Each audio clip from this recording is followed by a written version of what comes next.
Oração para o renascimento. Agora estou vivendo um novo dia. Tudo que pertence ao passado, que é mau, que é indesejável, que é feio, que é sombrio, que é pessimista, já se foi. Todo o passado já desapareceu e estou renascendo agora, recebendo de Deus os pensamentos bons, desejáveis, belos, alegres e positivos. Todos esses bons pensamentos semeados em meu subconsciente estão pouco a pouco germinando, crescendo e, finalmente, no momento adequado, manifestar-se-ão em forma concreta, com certeza. No mundo da imagem verdadeira criado por Deus, não existe nada que não seja bom. E está determinado que somente o que há de bom no mundo da imagem verdadeira se manifestará neste mundo fenomênico, a não ser que nós, homens, impeçamos a sua manifestação com pensamentos negativos e errôneos. Eu renasci neste momento. Eliminei todos os pensamentos e sentimentos negativos e pessimistas que estavam obstruindo o canal por onde se manifestam todas as coisas boas do mundo da imagem verdadeira. Rompi todas as amarras que me prendiam. Na minha mente, já não existe nada que impeça a germinação e o crescimento das boas sementes que Deus colocou no meu interior. Eu renasci agora. Sou filho de Deus. Deus semeou no meu interior a possibilidade infinita que vai se manifestando cada dia mais abundantemente. Olá, sejam muito bem-vindos a mais um programa aqui no canal oficial da Seitonoye do Brasil, Educação da Vida. Hoje, com o tema bastante importante e atual, nós vamos falar de saúde mental, regulando as minhas emoções. E para isso, estou aqui muito bem acompanhada do meu amigo, psicólogo, preletor em grau master, Roberto Quito Fujiwara. Tudo bem, Roberto? Obrigado, tudo ótimo, muito obrigado. Queridíssimas amigas, caríssimos amigos, espectadores, muito obrigado. Que possamos ter aqui um diálogo bastante agradável, bastante inspirador, para que nós possamos fazer reflexões importantes aqui no dia de hoje. Ah, que bom, seja muito tudo bem com você? Tudo melhor agora que estamos aqui juntos, né, para falarmos sobre esse tema. Então, para você ficar sabendo antecipadamente, se ainda não está inscrito no canal, se inscreva e você vai receber uma notificação sempre que um programa novo estrear e você fica por dentro, né, de tudo que acontece por aqui. Então, dito isso, né, vamos também, eu vou lembrar o pessoal no final de deixar de curtir o vídeo, se vocês gostarem, tenho certeza que vão gostar, então que curtam o vídeo, compartilhem, né, com os amigos, com aquela pessoa que ainda não assistiu, porque a gente sempre lembra isso, gente, porque para que mais pessoas tenham acesso aos vídeos, a palavras, né, da verdade, aos vídeos da Seitonoye, então, quanto mais a gente curte ali, né? Mas a plataforma avisa as pessoas sobre esse vídeo. Então, é uma forma de a gente também colaborar com isso. Então, muito obrigada e vamos lá, né? Que temos bastante assunto para hoje, né, Alberto? Vamos lá. Bom, gente, talvez vocês estejam pensando, se perguntando por que a gente parou e selecionou entre todas as semanas este assunto, né, para a gente abordar, da questão da saúde mental e como regular, como lidar com as nossas emoções. Né, se a gente, sendo religioso, por que a gente também está abordando esse assunto? Mas esse assunto, por que a gente fala bastante atual? Por que se fala sobre saúde mental? Porque em determinadas regiões, né, já se tem como quase que um índice epidêmico, né, nos catálogos das doenças, a questão da saúde mental. E por que então a gente tem que discutir e refletir? Uma, para a gente olhar para a gente mesmo, né? O Roberto começou perguntando se eu estou bem, eu perguntando se ele está bem. É importante a gente sempre, né, se perceber e reconhecendo os nossos próprios sentimentos, as nossas próprias emoções, a gente reconhece no do outro.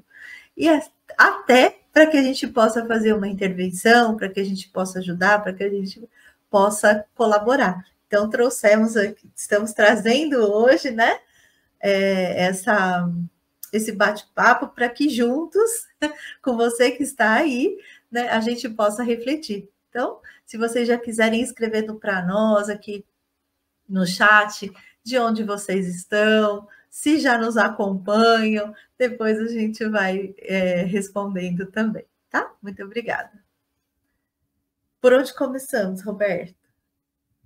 Acho que o primeiro passo é entender a própria saúde mental, né? Acredito que hoje muito mais pessoas consideram a importância da saúde mental. Antes, quando se falava questões de saúde, as pessoas pensavam apenas mais na saúde física, né? E quando se falava de doença, se falava mais da doença física, né? Que são as doenças mais visíveis, né? Visíveis entre aspas, né? Porque tem doenças físicas que não aparecem sim externamente porque são internas, mas então, quando tem uma lesão, quando tem alguma ferida, né? Alguma coisa mais aparente, as pessoas consideram, né? Mas a parte da saúde mental, durante muito tempo, ela não foi considerada, né? Pelo contrário, ela foi até, de uma certa forma, subestimada, né? Então, a pessoa que é depressiva e que, portanto, é muito mal-humorada, muito resmungona nesse sentido, né? Aquele queixume constante, o pessoal fala assim, não, aquele lá é mal-humorado, aquele é um cara chato, né? Ou, esse menino aqui, ele não para quieto, ele uma palavra que o pessoal fala, ele é um capetinho, não para danado. Quieto, danado, né? É tudo termo complicado aí, né? Enfim, o pessoal falava de tudo isso, né? O pessoal que falava, estou nervoso, estou com ansiedade, isso aí é bobagem, né? E o pior de tudo, aquelas pessoas que falam, isso aí tudo é frescura, né? Que a pessoa precisa tomar jeito tem uma força vida, de vontade, né? Uhum. Levanta daí. Isso. Como se fosse falta de vontade da pessoa, né? Ou às vezes até falta de chinelo, né? Não, chinelo vai curar esse problema da pessoa, né? As pessoas falam muito por aí, né? Sobre o chinelo a gente vai falar depois, claro, né? Não é que, bom, o chinelo não é a melhor forma, com certeza, mas tem hora sim que a gente precisa ser mais diretivo, ser mais assertivo, né? E falar com mais firmeza. Mas tem situações que não é isso que pede a situação, porque justamente está tendo aí um sofrimento, né? Então vamos entender a doença como sendo um sofrimento nesse sentido, mas que não afeta, né? Um sofrimento, mas que não afeta a parte visível, física, mas afeta a alma da pessoa, né? E debilita a pessoa para as atividades da vida, né? E é ruim, né, quando a gente começa a falar assim, isso começou a chamar a atenção, porque começou a dar prejuízo, né? Porque o mundo às vezes funciona por aí, né? Porque começou a dar desfalque no mercado de trabalho, o pessoal está vendo que baixa a produtividade, né? E isso não é bacana, né? Porque parece que a gente não está pensando na pessoa, está pensando na produtividade. Mas, segundo a Citchonoye, a importância, né, justamente de nós pensarmos nessa questão da saúde mental e também esse outro lado, né, questão do sofrimento humano, é porque é um ensinamento que nos ensina que a felicidade maior do ser humano está em poder manifestar e expressar, né, aquilo que existe dentro de si, aquilo que existe de grandioso dentro de si, né? E quando a gente consegue expressar isso, né, como que a gente pode falar isso? Quando a gente consegue manifestar isso, né, de várias formas, isso nós podemos chamar de algo de expressão da saúde, né? Agora, quando a gente sente alguma dificuldade, tem algum problema, aí é um caso, né, para a gente poder... É um caso que, na verdade, o que a gente precisa fazer é parar e olhar o que está acontecendo, né? E é por aí que a gente pode entender a questão das chamadas, né, doenças, os sofrimentos, né, que afetam a mente das pessoas, tá? Claro que existem os sofrimentos de uma situação e que tem aqueles sofrimentos que são recorrentes, são crônicos, né? Que já vai se configurando, né? Se caracterizando como uma patologia. Mas que bom que no mundo de hoje as pessoas começaram a dar atenção a isso, né? E não só dar atenção a isso, porque nós precisamos cuidar da saúde mental, por causa das consequências que isso traz, né? Na vida da pessoa, ou na possibilidade da pessoa viver uma vida de qualidade, né? Até evitar riscos, né, maiores, que a gente sabe que uma das questões muito ligadas, né, a questão do próprio suicídio, né, está ligado também, às vezes, a essa questão do sofrimento mental, né?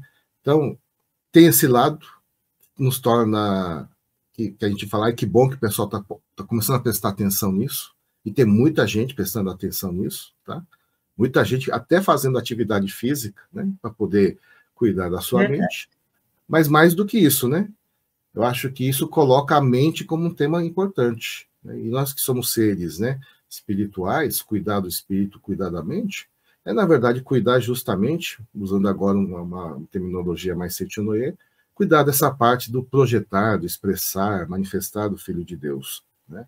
Então, se até algum tempo atrás pouca gente considerava a mente como sendo algo tão importante na vida, hoje em dia as pessoas consideram a mente como algo fundamental e estão procurando saber, estão procurando cuidar, estão procurando lidar com a mente, né? Então, nesse sentido de colocar isso em evidência, é bastante importante. Então, vejo assim. Então, saúde mental é dentro desse contexto, né, que a gente vai estar conversando. Daqui a pouco a gente pode dar mais exemplos, né, de como é que essa saúde mental vai acontecendo, né? Acredito que a doutora Fernanda também já deve estar pensando em alguns exemplos aí, né? Mas, enfim, é por aí que a gente vai poder estar pensando. Mas, para poder dar um exemplo, né, do que seria uma mente saudável, né? É a ideia do rio, tá? O rio sempre corre, né? E quando corre, ele não... Claro que tem lá as coisas das margens do rio, mas é o rio que vai, ele flui, né? E a melhor mente é a mente que flui, tá? O que é a mente que flui, né? Porque no nosso dia a dia a gente faz tanta coisa diferente, né? Vivemos tantas situações que são de transitoriedade, né? Ou da impermanência. Pior coisa é quando a gente fica com a mente retida em algo, né? Então, uma das formas de entender o sofrimento é quando a mente fica presa em algo. É o apego, né? Por isso que no budismo se fala a questão do desejo, porque isso gera apego, né? E o próprio Jesus falava, né, quando ele falou do menino rico lá, que ele falou, solta tudo e segue a mim. Aí o menino desistiu de seguir Jesus, porque ele tinha esse apego às coisas, né? Aí, é aí que ele cita aquela famosa frase do camelo, né? Mais fácil o camelo passar pelo buraco da agulha do que o rico entrar nos céus, né? E às vezes a gente não entra no céu também, que a gente está carregando, né, um monte de coisa na nossa corcova que não é a matéria, né? Mas são nossos apegos, são nossas preocupações. Tudo isso faz com que o rio da nossa vida não flua. Por isso que tem uma frase famosa da Seitianoye que diz assim: água que corre sempre se renova, água parada apodrece, né? Então, muitas vezes, a nossa mente começa a, né, ter essa coisa do deteriorar, porque tem muita coisa retida ali. Então, uma mente saudável seria uma mente desapegada, que solta as coisas, que vive as boas experiências com muita gratidão, mas também não apega, porque se você ficar apegado, você fica aquela pessoa que diz assim: eu era feliz há 30 anos atrás, né? Meu tempo era Meu assim, tempo, quando eu fazia tal coisa, não era desse quando jeito. eu fui naquele parque, né? E era tão bom porque eu era pequeno, aí começa, né? Era bom porque era pequeno, era bom porque tinha minha mãe, era bom porque tinha meu avô, né? Hoje já não é melhor, hoje não está tão bom, porque não sou pequeno, minha mãe também não está aqui, meu avô também não está aqui, né? Mas hoje tem outras coisas. Se a mente ficar pegada lá atrás, a gente não consegue viver o agora. Mas às vezes o apego também não é o apego, né? Ou às vezes o que retém a mente não é uma coisa do passado, né? Às vezes é coisa do futuro também, né? Aí que o medo do que pode acontecer, né? Então, tem aí um monte de coisa para nós pensar. Ou aquela obstinação, né? Eu tenho que vencer, tenho que dar certo, tenho que passar nessa prova, né? Hei de conseguir. Aí, às vezes, você não consegue, E essa sensação de fracasso é tão complicada, né? E no mundo de hoje, o pessoal fala assim, né? Se você fracassou, é porque você é incompetente, a culpa é sua nesse sentido, né? Na verdade, claro, né? Se acontece uma dificuldade, um fracasso, é um motivo de eu refletir o que falhou para poder dar o passo adiante. Isso é a mente que flui. Mas o problema é que hoje em dia pendura uma placa em você, né? Da incompetência, do fracassado, né? E como no mundo de hoje o pessoal retém imagens, né? Então, se você vai nas redes sociais, o pessoal põe lá um monte de fotos de sucesso, momentos de sucesso, né? E pouca gente coloca foto do tipo assim: acabei de saber que não passei no vestibular, acabei de saber que não fui promovido, e aquela cara, né? Acabei de saber, né, que acordei com um monte de espinha na cara, né? Então, tudo isso, né? Até que tem gente que faz isso também, o que é interessante, né? Mas existe muita maquiagem às vezes, né? Isso tudo nos obriga a mostrar, como você disse agora há pouco, né? Parece que nos obriga sempre. Você disse agora há pouco, agora não lembro se foi aqui ou se foi numa conversa anterior. O mundo nos obriga, né, a sempre mostrar que está bem, porque se você não mostra que você está bem, parece que você vai entrar no clube dos fracassados, né? Tudo isso vai criando umas dificuldades que vai fazendo com que o rio da nossa vida não flua. Então a gente fica lá, né, com a água retida, aquela coisa parada dentro da gente, né? Tudo isso que é sofrimento, né? E aí a mente em sofrimento, né, vai se desajustando. Acho que a gente falou isso antes do programa começar, mas eu queria até aproveitar aqui a oportunidade, né, Roberto, para a gente talvez desmistificar, entre aspas, tá, gente? Algumas interpretações que a gente possa vir a ter sobre as emoções, sobre os sentimentos e essa... Claro que a gente quer se sentir bem e estar bem o tempo todo, né? Que a gente fala tanto, né? De manifestar a alegria, de estar feliz, e isso é importante, mas como você mesmo colocou, que a gente vive tantas situações num dia só, que será que a gente se manter assim o tempo todo e não reconhecer quando a gente não está tão alegre, tão feliz naquele momento, também é importante, porque é do ser humano, né? As emoções. Então, a emoção, né? Que a gente estava aqui conversando nós dois antes, a emoção, ela é biológica, é do ser biológico, né? Uma resposta do organismo a algum neurotransmissor. Então, dizer, não, eu não sinto emoção, eu não sinto raiva nunca, eu não sinto medo nunca, eu não sinto tristeza nunca, tem alguma coisa também desregulada. Também entramos aí, de repente, não me entristeço com a dor do outro, a gente está falando já de psicopatia, né? E também não está regulado.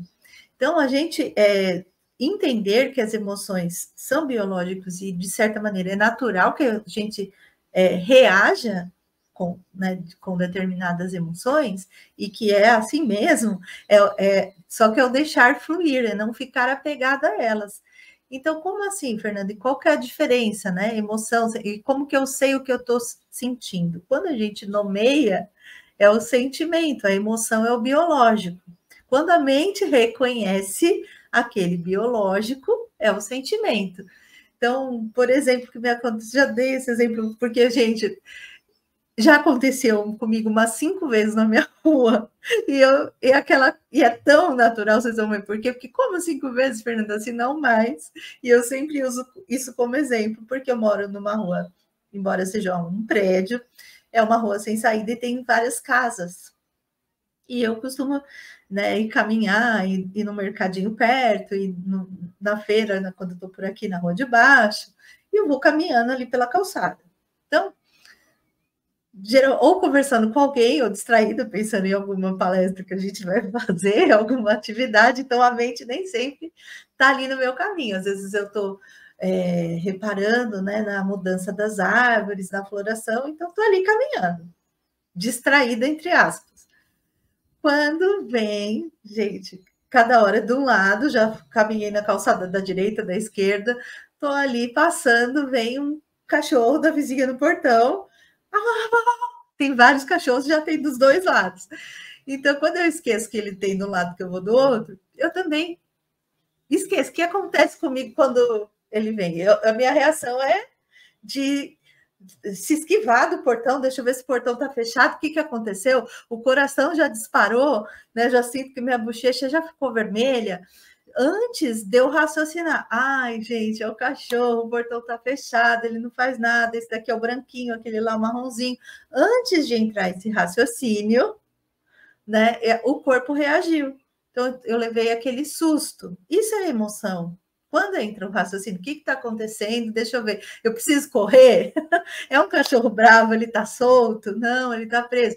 Ufa. Não, esse cachorro aqui é o bravo, mas ele tá preso. Ok. Não, esse daqui, ele não faz nada, ele só late. Então, antes do racional, a emoção acontece. Se eu tivesse muito medo de cachorro, pode ser que eu já teria uma reação, já sairia na rua em alerta, já de caminhar, eu já talvez tivesse esse incômodo, né? Porque se eu tivesse tido uma experiência negativa com o cachorro, provavelmente, né, eu poderia ter uma reação. Aí é como eu me sinto em relação a essas situações. Eu só ando distraída porque eu não tenho medo, mas se eu tivesse do cachorro, né, eu já estaria em alerta. E assim é como tudo na nossa vida, com todas as emoções, né? Não é dizer que a gente não fica. Então, acontece alguma situação, você nunca fica com raiva, Fernando? Tem gente que fala para mim assim, eu fico irritada de ver como você é boazinha. Eu falo, gente, eu não sou boazinha. Eu fico frustrada com algumas coisas. A gente cria expectativas que, quando elas não são correspondidas, na hora você fala, poxa vida, mas o que a gente faz com isso depois que passa naquele segundo? Se reorganiza, avalia a situação. Então, tem autores que falam, a emoção, gente, isso com muito cuidado, porque eu vou falar essa palavra e vocês vão entender com esse cuidado. A raiva é impulsionadora, mas não é impulsionadora para sair atacando o outro, quebrando cadeira, batendo. Não, ela é impulsionadora nesse sentido, de você falar, opa, mas por que isso daqui não deu certo? Por que eu não sei mexer aqui no computador? Peraí. E eu tomo uma atitude construtiva. Eu vou aprender. Eu tenho que dar conta desse negócio. Então, neste sentido, né, com uma intensidade pequena, a emoção da raiva, da frustração que está ali, né, é derivada da raiva, ela é impulsionadora. Então, e se eu fico com raiva de alguém? Não, gente, aí você volta para si mesmo, né? E olha, por que eu estou... Aquele comportamento da pessoa me deixa com raiva. E volta para o meu centro, que a gente vai falar daqui a pouco, que é o regulagem.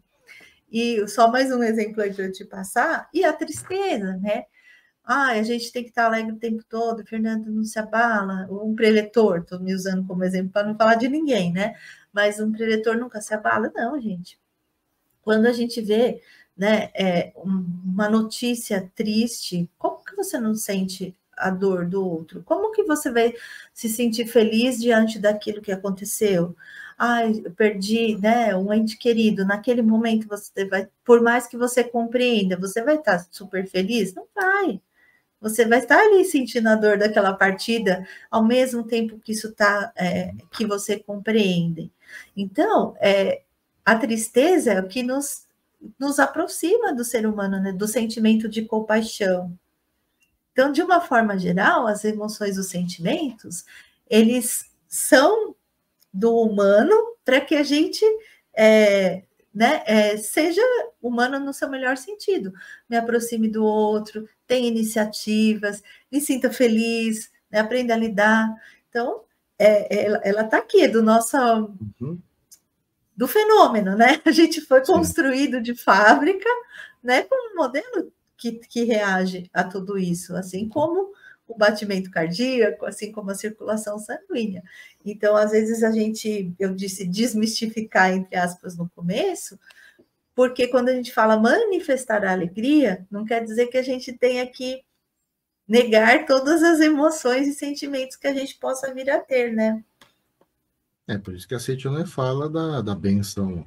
Está em algum preceito, né, de algum ano, fala da bênção do dia nublado. Né?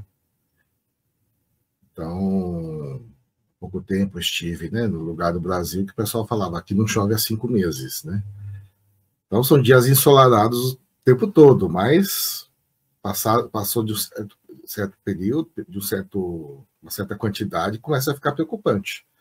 Assim como a chuva também. A chuva é uma benção, a chuva é gostoso, a chuva é maravilhoso quando chove à tarde e você pode dormir à tarde. Né? É engraçado como o pessoal associa chuva muito com dormir, né? Mas o... Relaxa, né? Relaxa, aquele barulhinho da água parece que faz um bem danado. Né? Mas a chuva também, né, quando chove demais, é preocupante. Né? Encharca a terra, provoca desmoronamentos, né? Mas a chuva também é necessária, né? Tem as estações do ano, cada estação tem a sua importância, cada estação tem o seu desafio também. Né? E a Citionê nos ensina isso, né? Que os períodos mais... a noite é importante, a escuridão é importante, o lado escuro também é importante, no sentido da gente poder compreender, né? Outras formas de crescimento e outras bênçãos. E também a tristeza, a raiva, a mágoa, situações, né, que nos causam tudo isso, também são situações que nos trazem crescimento. Né? Crescimento não é feito de alegria, né? Crescimento é feito também de raiva, crescimento... quantas vezes, né, a chateação nos fez crescer? Né? E também quando a gente consegue viver isso, uma situação, né, de uma certa escuridão, a gente consegue perceber a bênção do sol. Então, aquilo que você está falando é bem importante. Então, faz parte de uma ideia de uma saúde mental, né? É a possibilidade de você viver essas emoções, né, esses sentimentos. E o crescimento espiritual é justamente entender como lidar com cada um desses sentimentos, com cada uma dessas emoções, né, e colocar no seu devido lugar. Né? A raiva pode ser impulsionadora? Pode, como está no seu devido lugar. Né? Mas a raiva, quando está exacerbada, ela pode provocar uma tragédia, né? Às vezes para a própria pessoa, às vezes para as pessoas ao redor. Então, por isso que é importante a gente poder pensar isso. Pensemos, por exemplo, na morte do ente querido. Né? É uma reação que acontece, né? A tristeza, a saudade, né? E mesmo depois de alguns anos, de repente você lembrou de alguém, né? E te bateu uma certa tristeza, você até chorou, né? Mas não significa que você está há alguns anos chorando, é que naquele momento veio mais forte aquela saudade, né? E, tal qual o rio que corre, depois de chorar suficientemente, vai embora, né? Agora, ruim é quando aquela tristeza, o luto patológico, né? Quando aquilo não passa. Ou uma coisa que a gente ouve também, nossa, não tive tempo de chorar. Eu fui impactado com essa frase também às vezes, né? Olha, morreu a pessoa muito importante para mim. E não é que a pessoa fala assim, né? Nossa, eu não sei, mas parece que ela fala para mim que não precisa ficar tão triste assim. Por isso que eu não sinto aquela tristeza me apertar. Estou triste, mas por isso que eu não consegui. Não é que não consegui chorar, não chorei tanto, né? Isso é uma coisa. Agora outra pessoa que fala assim, né? Não tive tempo de chorar. Aí fala assim, mas como assim não teve tempo de chorar? Significa que não teve aquele espaço para viver aquela experiência na sua vida, né? O que ela fez com essa tristeza, então? Ela acabou abafando, né? Acabou jogando lá no fundo que vai aparecer de uma outra forma. E aí que começa as dificuldades, começam as complicações.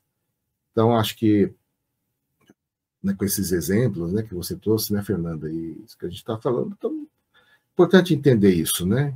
Que saúde mental não é estar bem todo o tempo, mas entender que está bem, não estar bem, né? Mas não está bem quando não está bem o tempo todo também, né?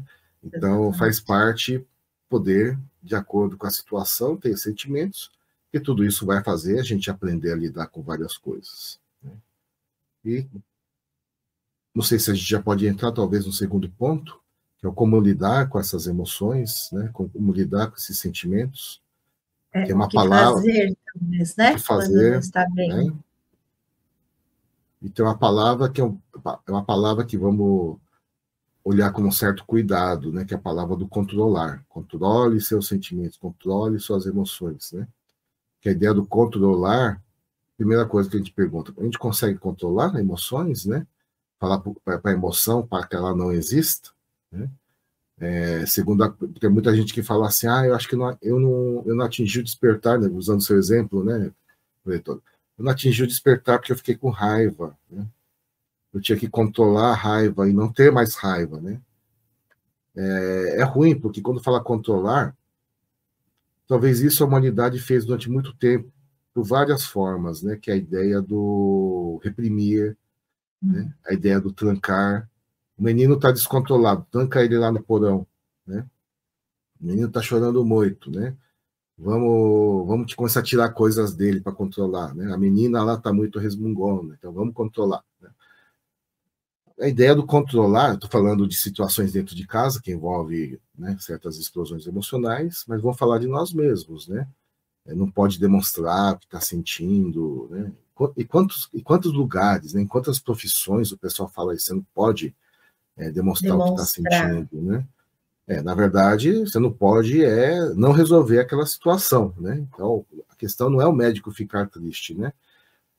A questão é o médico estar triste, estar chateado, né?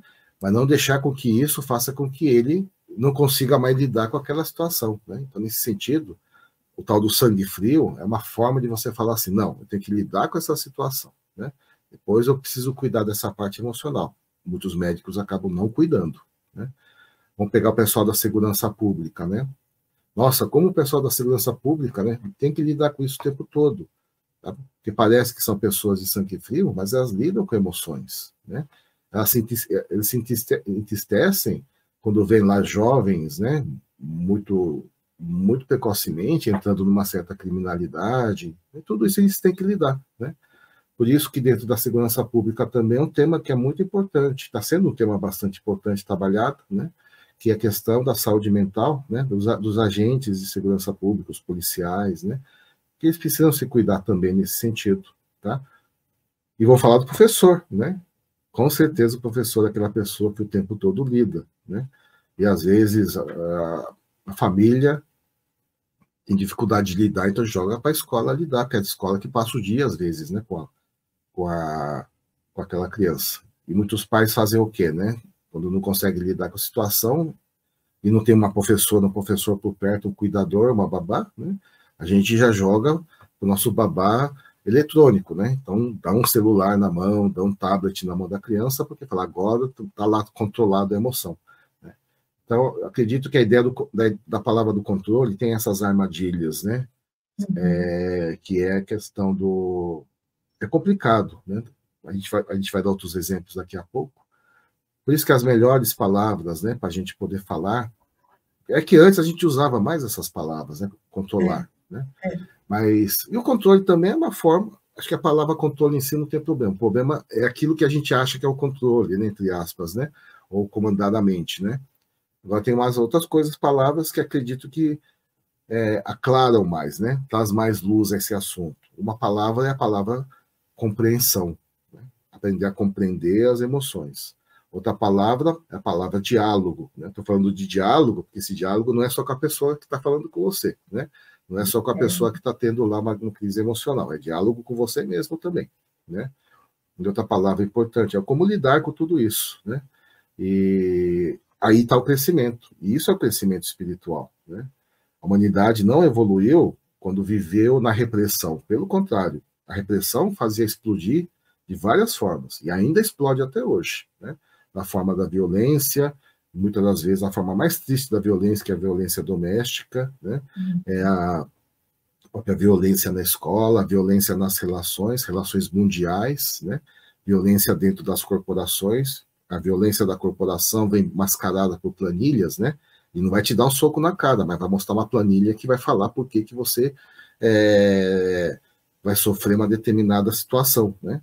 Então é bastante complicado nesse sentido, né? Então vamos aprender a lidar, né, de outra forma com as nossas emoções e acho que é um tema para a gente poder estar falando um pouquinho mais agora, né? Sim, já estamos falando, né? Aqui com os seus exemplos da importância, né, da gente identificar, né, aquilo que eu estou sentindo. como que eu me sinto diante dessa situação, como que eu me sinto quando apresenta essa planilha para mim, como que eu me sinto quando eu vejo agressão, quando alguém me dirige palavras ríspidas, se eu estou na sala de aula, quando na sala de aula a gente fala, né? Quando está todo mundo lá pulando e falando, como é que eu me sinto em relação a isso? Né? É importante a gente perceber também, para que a gente identifique no outro e compreenda. E às vezes esse compreender não quer dizer concordar, talvez isso também, né? Eu compreender que o outro reage desta maneira, que ele fala desta maneira, porque é o jeito que ele aprendeu, é o melhor que ele tem para oferecer, né? Isso talvez me ajude a lidar com os meus sentimentos em relação àquela pessoa.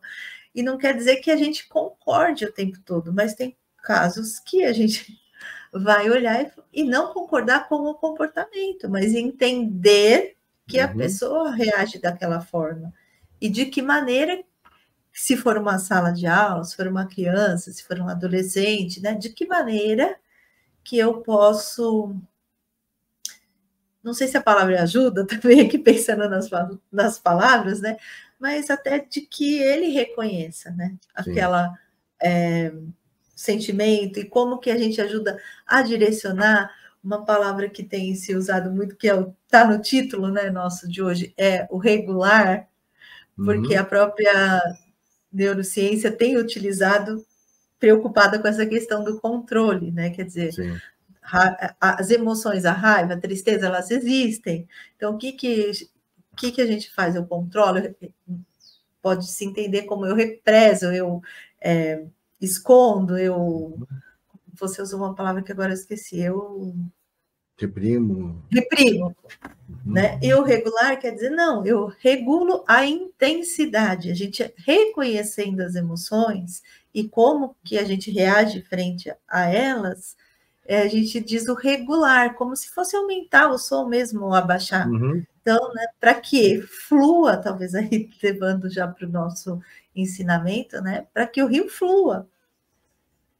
Porque se está dependendo da intensidade com que a gente fica, né, naquela emoção, ela vai desregulando toda a nossa saúde, né? Então é o regular, inclusive a alegria, que é a euforia, né? Que um pouco é boa, que é a questão do sol, né?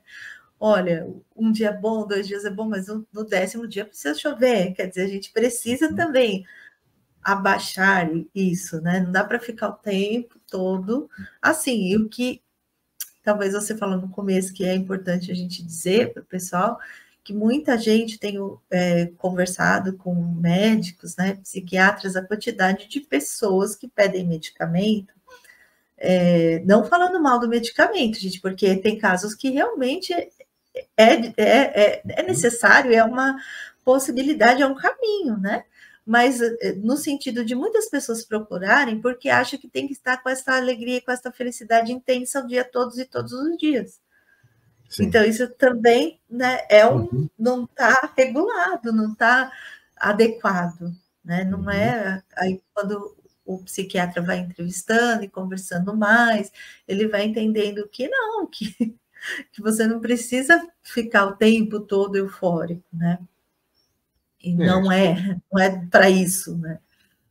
Bom exemplo é o exemplo da pessoa que está precisando de dinheiro, né?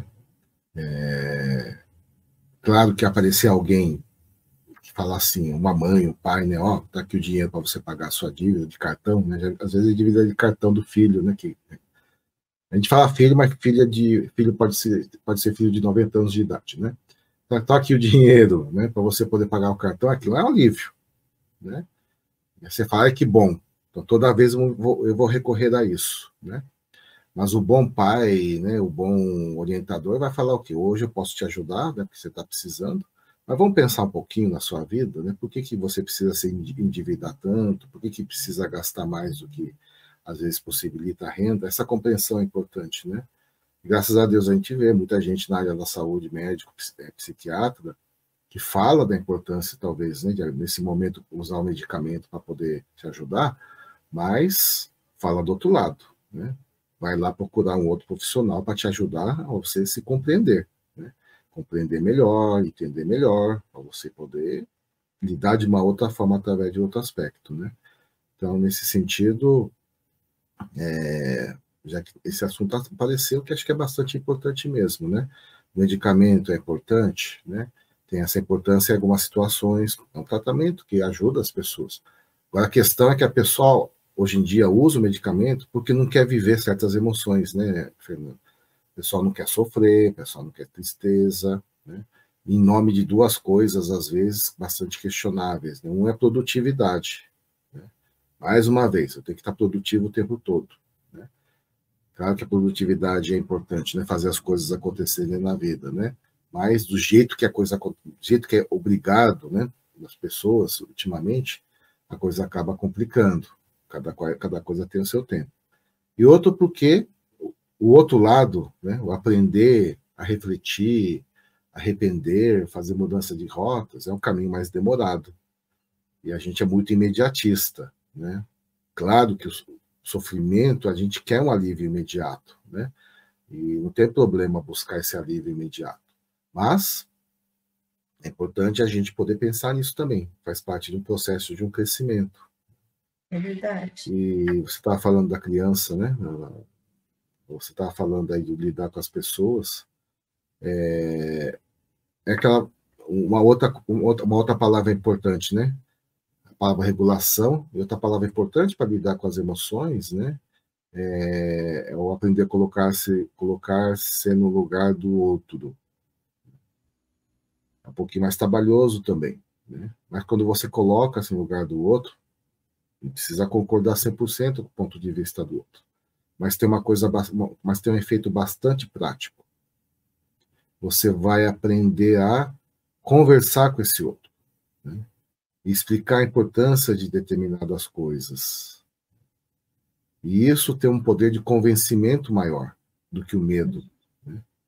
O chinelo convence através do medo, mas vai chegar uma hora que o chinelo não vai mais funcionar.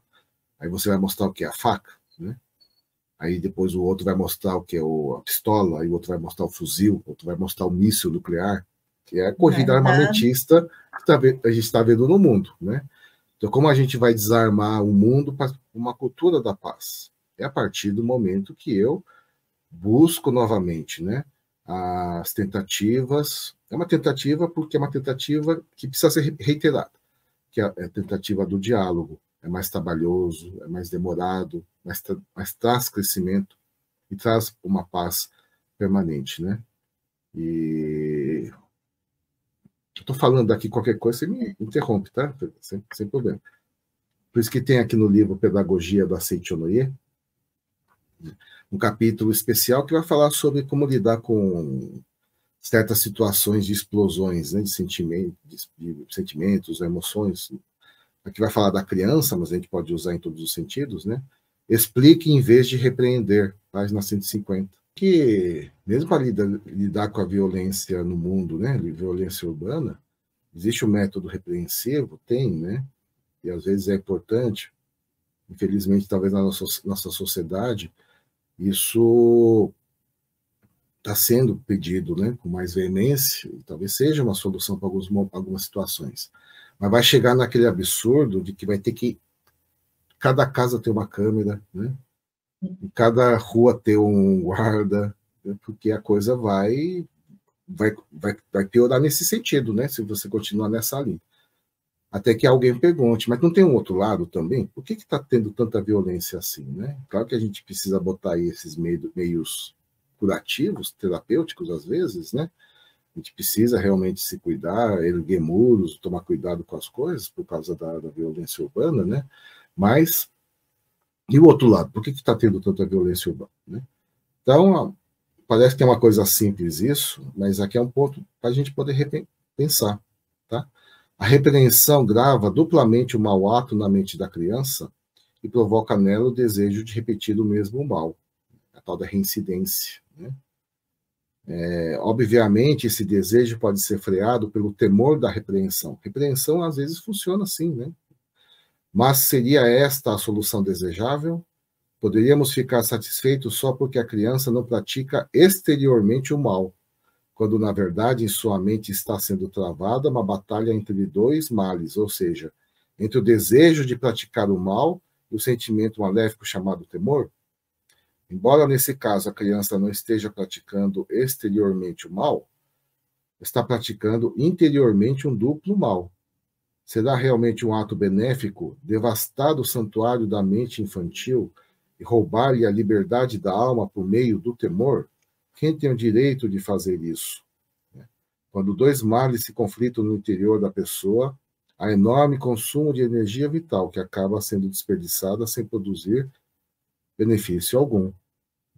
Aí depois, na página seguinte, o professor Masaharu Taniguchi vai começar a dar a solução, né? Que é justamente o seguinte: como então orientar uma criança quando ela se opõe obstinadamente aos pais? Em primeiro lugar, caro leitor, não despreze a criança.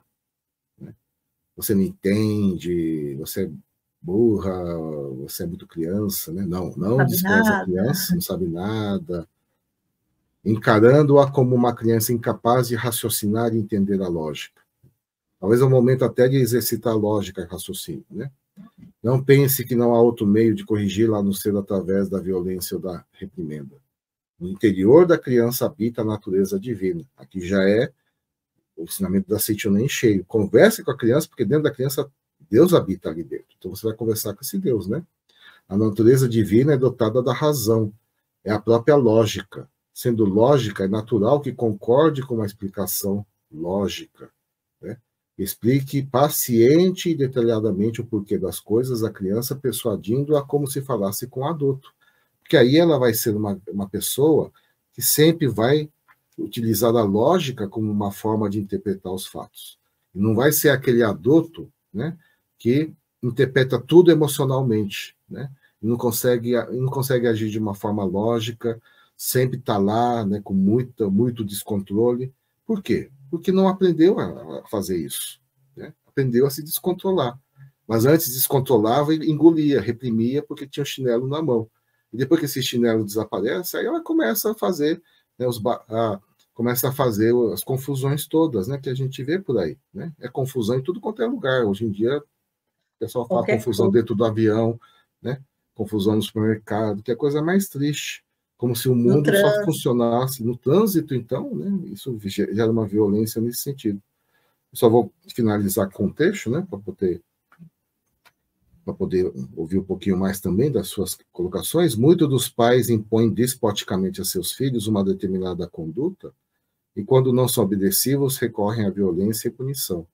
Crianças que tiverem esse tipo de formação tornar-se-ão despóticas quando adultas e oprimirão seus subordinados ou empregados.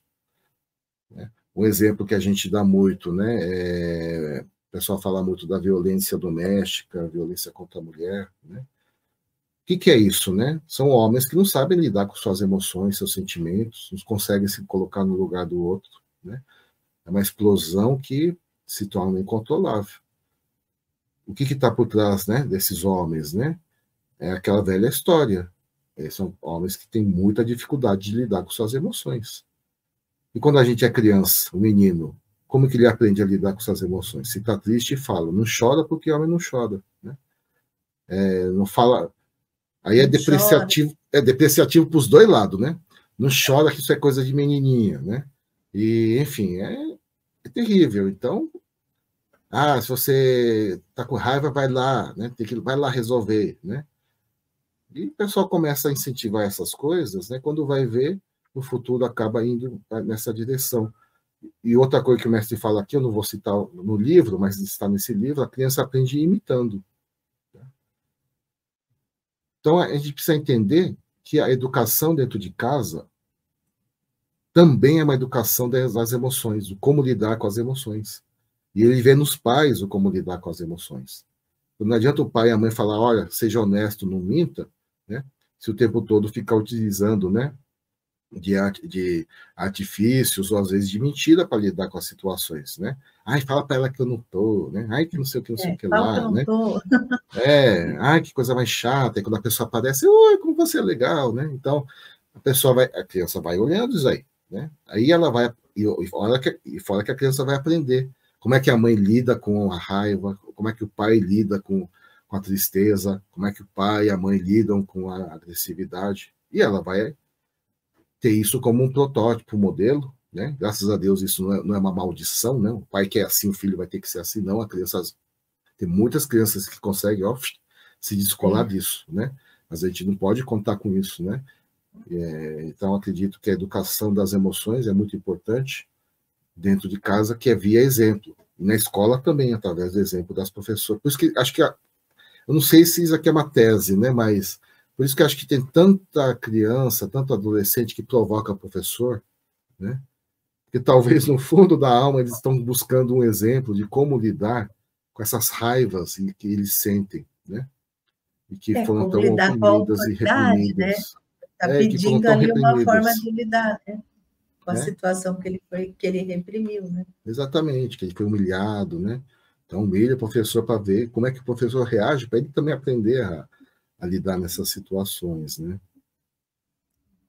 Faz, assim, que é um exemplo negativo, mas depois a gente dá um positivo também.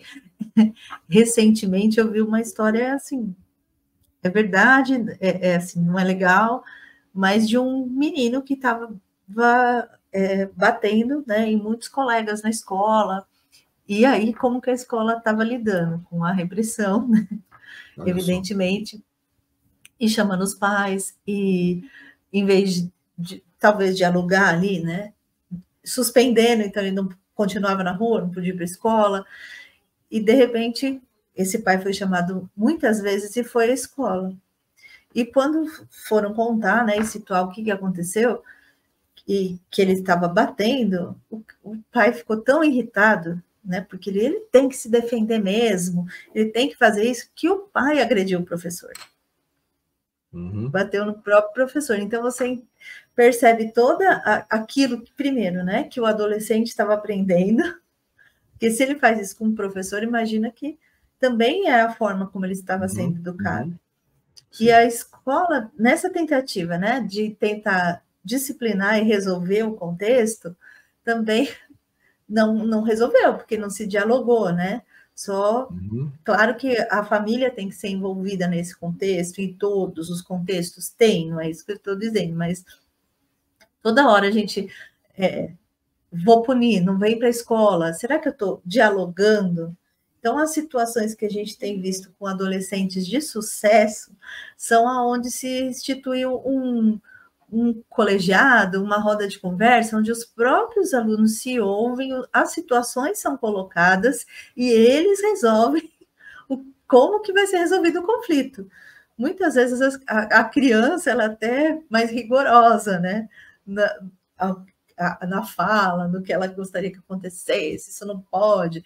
Mas é importante esse diálogo, esse reconhecer e construir no coletivo, né? Porque eu estou ouvindo todas as partes, eu estou fazendo o que você falou, o diálogo. Então, a gente tem várias escolas que têm conseguido colocar isso, né? Tem uma escola, duas agora, já em Arujá, tem uma ETEC aqui em Santo André, que começou a instituir isso, e tem outras, tá, gente? Que eu estou lembrando aqui de algumas como exemplo, para não falar que é hipotético. Não, isso tem acontecido.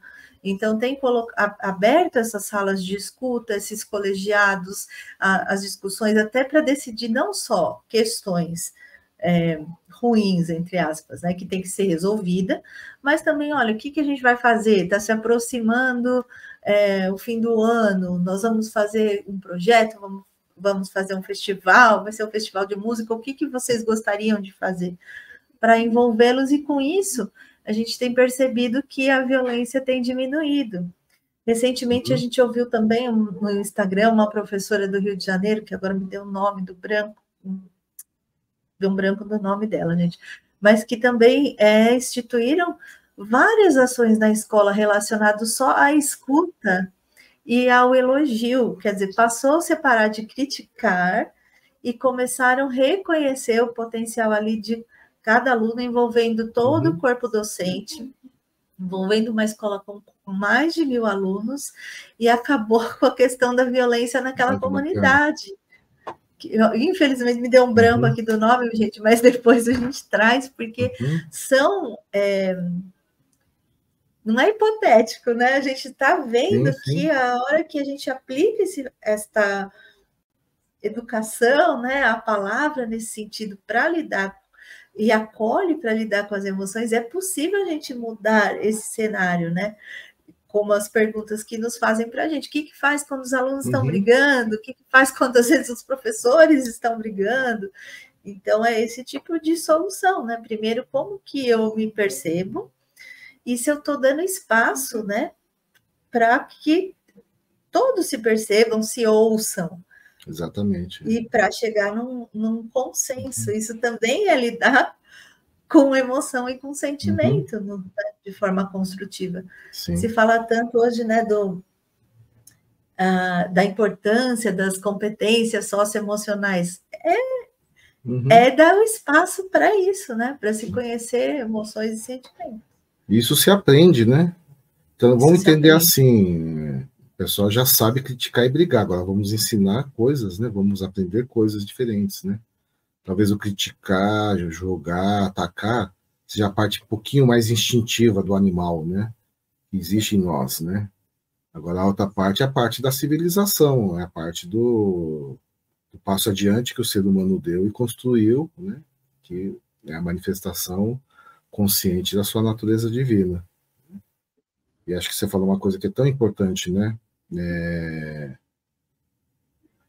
Antes de pensar em controlar as emoções, faça essa pergunta, né? Que emoções te controlam? Eu acho que o autoconhecimento é fundamental. E que bonito esse exemplo da escola, que mostra justamente isso, né? O quanto... Mas é um trabalho de conta-gotas, né? Não adianta uma confusão que deu, fazer uma conversa com tudo. Sabe aquelas conversas? Vamos reunir a sala de aula e conversar e nunca mais fazer isso? Aí não adianta. Que aí vai ser aquela coisa estranha, esquisita que fizeram depois da confusão, quando todo mundo estava esperando que viesse uma repressão para acabar com aquele problema. Ou a expulsão do aluno, ou a repreensão do professor, né? Mas não teve aquela oportunidade, né, de a partir daí continuar o processo, uma longa caminhada, mas uma caminhada de crescimento, uma caminhada abençoada, que é a caminhada da compreensão, né? E com isso a gente já está chegando aqui no final, né, da nossa atividade, que a gente está vendo, né? Como diz todas as teses de doutorado, né? Essa tese é apenas um começo, né? E espero que essa conversa de hoje inspire, né, a todos nós buscarmos novas respostas e seja o início de uma nova caminhada, né, para aprender a lidar com essas emoções todas. Né? E só para finalizar, queria só falar assim que eu estava de relance assim ouvindo um programa, né, a história de um certo general japonês na época dos senhores feudais, né? Então se estabeleceu lá o grande shogun, que era o grande chefe militar do Japão. Ele teve um general ali dentro, que é um general muito querido por todo mundo. Né? E aí explicaram por que ele era muito querido por todo mundo. Porque ele ele explicava para as pessoas por que as coisas tinham que funcionar daquela forma. Né? Quando você é capaz de explicar, as pessoas passam a confiar em você. Então, as pessoas tinham muito confiança naquele tal do general, né? Então, imagina se tem um ministério com alguns generais, né? E aquele general, ele era aquele que sentava para conversar. Então, quando tinha problema, o pessoal recorria a ele, né? Então, é muito interessante. Estou dando esse exemplo que apareceu em um lugar inusitado, né? Que é nessas estruturas de poder. Mas, que a gente pode entender justamente isso, né? Quando a gente é capaz de dialogar, mais uma vez, se colocar no lugar do outro, buscar entender o que o outro tem a dizer, é um grande caminho, né, para a gente poder lidar com a emoção dos outros, né, e, principalmente, a gente acabou falando nem tanto sobre isso também hoje, mas mais um caminho para a gente poder refletir, é aprender a você conversar com você mesmo. Portanto, aprenda a conhecer suas emoções, converse com elas. Tem um monte de livro para criança hoje que fala sobre isso, a gente teve Bienal do Livro, eu vi muito livro que fala sobre raiva, inveja, medo, né. Tem um filme muito famoso que agora está numa segunda, tem a segunda parte, né? que tem um monte de bonequinho que falam das emoções, né? Dos sentimentos, né? E... É ótimo, eu adoro esse filme. É um filme para criança, entre aspas, viu? Na verdade, é um filme para criança assistir, para adulto assistir junto, porque, na verdade, está ensinando para o adulto, né? Para o adulto também poder entender que tem esses sentimentos e entender esses sentimentos nas crianças. Obrigado pela oportunidade, agradeço aqui, muito obrigado. Obrigada, gente. Lógico que não se esgota aqui esse tema, né? Dá para a gente explorar, vamos trazer mais adiante, falar um pouco mais, mas importante que a partir destas reflexões, né, a gente aprenda, como você disse, a reconhecer, a nos apropriar, né, das nossas emoções que direcionam o nosso pensamento e direcionam as nossas ações, né? Então, a gente se reconhecendo, é possível a gente mudar. E tinham nos pedido antes, né, da gente iniciar o programa, algumas pessoas já sabiam esse tema, e a gente poderia, que prática a gente daria, o que a gente poderia convidar as pessoas a fazer. E aqui, olha, uma surpresa, gente. Além de tudo que a gente conversou e da importância do acolhimento das emoções e da escuta e do diálogo, qual é a prática que a gente pode fazer, gente? É a meditação Shinsokan, sem sombra de dúvidas, né? Para que a gente volte para nosso eu natural, né? Tem pessoas que falam, como que eu saio desse estado? Eu identifiquei minha emoção, como que eu volto? Serenando a sua mente. Como que eu sereno a minha mente? Praticando a meditação Shinsokan. Gente, nós dois não vamos explicar agora, mas certamente, caso você que nos ouve não conheça ainda a meditação Shinsokan, que é uma prática contemplativa que nós, adeptos da Seicho no Ie, né, fazemos diariamente, você vai encontrar aqui no YouTube mesmo vários vídeos sobre a meditação e como realizá-la. E também nos nossos livros, né, inclusive esse que o preletor Roberto utilizou, Pedagogia da Seicho no Ie, e livros sobre a meditação Shinsokan, estão disponíveis na nossa livraria da Seicho no Ie, na livraria virtual, livraria.sni.org.br, depois, para que vocês possam ter acesso a todos esses livros que a gente mencionou, Pedagogia da Seicho no Ie, Meditação Shinsokan, e uma vasta literatura à disposição, tá bom? E vamos assim, Roberto, né, nos despedir por hora do pessoal que está em casa, lembrando, você, meu amigo, lembra de dar sua curtida, e se você lembrou de uma pessoa que precisava ter ouvido falar, que precisava ouvir um pouco mais sobre como lidar com as emoções, compartilhe esse vídeo, e assim mais pessoas terão acesso, né, através da própria plataforma, esse vídeo e outros da Seicho no Ie do Brasil. Muito obrigada, gente. Muito obrigada, Roberto, pela oportunidade. Muito obrigado, Fernanda, para toda a Fernanda e todo mundo que nos assistiu. Muito obrigado. Obrigada, pessoal. Até uma próxima. Olá, eu sou a preletora Silvana Cassimiro de Souza da Seicho no Ie e quero convidar você para participar do Seminário do Perdão nos dias 12 e 13 de outubro na Academia Sul-Americana de Treinamento Espiritual da Seicho no Ie, Ibiúna, São Paulo. Quem não perdoa ao próximo, não perdoa o seu próprio coração. Conceder o perdão é um caminho maravilhoso para construir uma nova vida, uma vida afetiva, profissional e pessoal cheia de sucesso. Informações no portal da Seicho no Ie do Brasil, www.sni.org.br/seminários, e nós também estaremos à sua disposição através do WhatsApp 11 5014 2217. Espero você na Academia de Ibiúna nos dias 12 e 13 de outubro de 2024. Venha participar deste seminário que será transformador. Junte-se a nós e dê esse passo importante em direção a uma vida mais plena e feliz. Muito obrigada.